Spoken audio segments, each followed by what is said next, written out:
खबरों के निष्पक्ष विश्लेषण के लिए सब्सक्राइब करें Jantantra TV and press the bell icon. Never miss any update.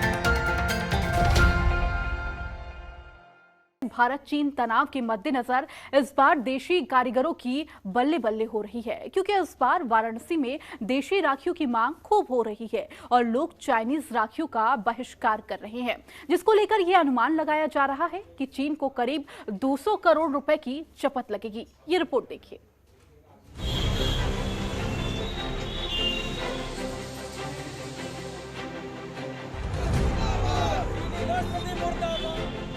इस बार बनारस समेत पूर्वांचल के सभी व्यापारिक संगठनों और इंडस्ट्री से जुड़े लोगों ने तय किया कि इस बार फेस्टिव सीजन में चीनी सामान का आयात नहीं करेंगे। रक्षाबंधन पर बिकने वाली राखियां हों या दिवाली में घरों में लगने वाली लड़ियां या देवताओं की मूर्ति, अब ये सामान चीन से नहीं आएगा। त्योहारों पर पूर्वांचल के 17 जिलों में 40 से 50 करोड़ के छोटे इलेक्ट्रॉनिक सामान का व्यापार होता है। वहीं करीब 150 करोड़ के इलेक्ट्रॉनिक और बड़े आइटम बिकते हैं। अकेले रक्षाबंधन पर ही बनारस समेत पूर्वांचल में 10 करोड़ की राखियों का व्यवसाय होता है, जो कि चाइनीज राखियां होती हैं। यह स्थिति दिवाली पर दिए, लड़ियों, गिफ्ट आइटम और इलेक्ट्रॉनिक आइटम को लेकर है। जब से ये चाइना और हिंदुस्तान के अंदर जो गतिरोध उत्पन्न हुआ है, इसको देखते हर भारतीय के अंदर अपने भारतीय प्रेम के अनुसार ये बातें सामने आई हैं। लेकिन चूंकि सरकार की तरफ से अभी कोई स्पष्ट आदेश या कोई स्पष्ट निर्णय नहीं आया, जिस कारण से हम लोगों ने ये निर्णय किया है कि अब हम लोग आगे से कोई भी चाइनीज प्रोडक्ट को आयात नहीं करेंगे। एमआरपी रेट 20 रुपीज़ है पर पीस। इससे ज़्यादा महंगी आप लोग चाइनीज़ राखियाँ खरीदते हैं, जिसकी उतनी वैल्यू भी नहीं हो सकती, क्योंकि वो डिस्पोजल में हमारे इन्वायरमेंट को लेकर बहुत ज़्यादा हार्मफुल होती है, लेकिन ये डिस्पोज ऑफ भी हो सकती है। ऐसी ही कोशिश स्वदेशी राखी बनाने के लिए भी हो रही है। बनारस के एक संगठन ने मिट्टी और रुद्राक्ष की राखी बाजार में उतारी है, जिसकी कीमत भी रीजनेबल और अफोर्डेबल रखी है। त्योहारों पर चीनी सामान बेचने वाले व्यापारी भी इस मुहिम के समर्थन में खड़े दिख रहे हैं। इनका भी मानना है कि इस मुहिम से पूर्वांचल में राजस्व भी आएगा, स्थानीय कारीगरों को काम भी मिलेगा और बाजार भी मजबूत होगा।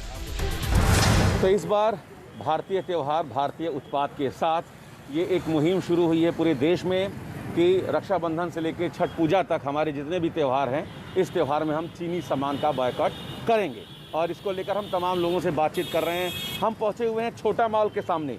ये सिगरा इलाका है, छोटा मॉल जो अब कोरोना मॉल हो चुका है। तो हम इस मॉल में आके पहले ये समझ लेते हैं कि इस बार इनका क्या रुझान रहेगा त्योहारों को लेकर। क्यों भाई साहब, इस बार लोगों ने तय किया है, व्यापारियों ने तय किया है कि रक्षाबंधन से लेकर दिवाली तक हमारे जितने त्यौहार हैं हम चीनी सामान नहीं खरीदेंगे, नहीं उसका उपयोग करेंगे।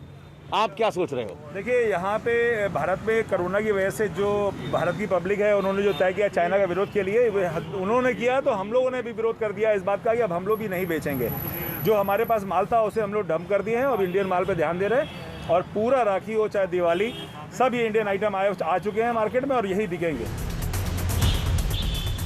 सिर्फ राखी, लड़ियां या देवताओं की मूर्ति ही नहीं, भवन निर्माण से जुड़े व्यापारी भी भवन निर्माण से जुड़ी छोटी छोटी चीजों पर भी चीन से आयात जारी नहीं रखना चाहते।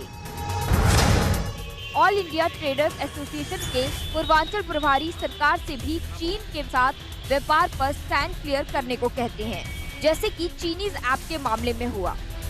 सरकार यदि इंडस्ट्रीज को बढ़ावा देना चाहती है और यहाँ के प्रोडक्ट को मार्केट में स्टैंड कराना चाहती है, तो उसे सब्सिडी देना पड़ेगा, लेबर सब्सिडी। लेबर के चलते ही चीनी आइटम्स इतना सस्ता होता है। तो यदि लेबर सब्सिडी और रॉ मटेरियल की सब्सिडी यहाँ के उद्योगों को दिया जाए, तो यहाँ का भी मटेरियल कम्पीट करे। व्यापारिक संगठनों के साथ साथ खादी इंडिया जैसे देसी ब्रांड भी इस मुहिम में शामिल हैं।